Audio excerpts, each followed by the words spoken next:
चलो बच्चों, आज हम लोग समझते हैं इनइक्वालिटीज के बारे में। ठीक है, देखो इनइक्वालिटीज में क्या होता है कि साइन या तो ग्रेटर देन, ठीक है, या लेस देन, या ग्रेटर देन इक्वल टू, या लेस देन इक्वल टू। आज समझ में हाँ ना, बस यही इसी का साइन होगा। केवल इक्वल का साइन हम लोग नहीं ले सकते, इक्वालिटी का साइन इसमें नहीं हो सकता। जैसे कि एग्जांपल से समझो इनइक्वालिटीज को।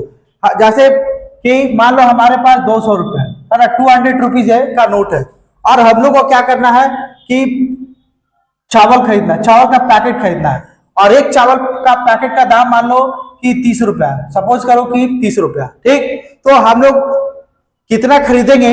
हाँ, 200 रुपया में मान लो कि एक्स बोरा हम लोग चावल खरीद लेते हैं। ठीक, तो क्या तैयार होगा? 30x और 200 रुपया ना, इससे ज्यादा नहीं। मतलब ये जो खरीदे 200 रुपया का, तो ये लेस देन होगा 200, क्योंकि देखो 30 से 300 200 तुम्हारा कटने वाला नहीं कटेगा।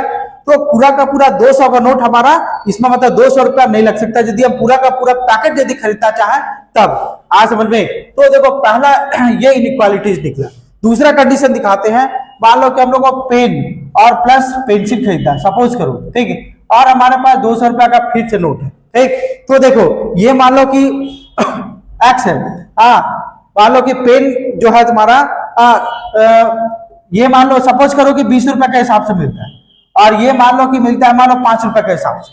ठीक, तो 20 और 5 के हिसाब से देखो, तो ये वाला डिजिट जो है ना, दोनों का ऐड कर दो तो ये कट सकता है। मतलब इसमें क्या पॉसिबिलिटी बन सकता है? मान लो वाई पेन हम लोग खरीदते हैं, तो यहां से मेरा 20x प्लस 5y हो सकता है।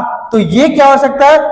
200 से ज्यादा तो कभी होगा नहीं होगा, तो इसीलिए लेस देन। और इक्वल टू भी हो सकता है, मतलब इसका वैल्यू 200 के बराबर भी हो सकता है और 200 से कम भी हो सकता है। तो यही है तुम्हारा इनइक्वालिटीज, मतलब कभी भी इक्वल नहीं हो सकता, या तो ग्रेटर देन या तो लेस देन, ग्रेटर देन और इक्वल टू, है ना, दोनों में से कोई भी कंडीशन हो सकता है। परफेक्ट इक्वल का कभी नहीं हो सकता। आज समझ में? यही है इनइक्वालिटीज।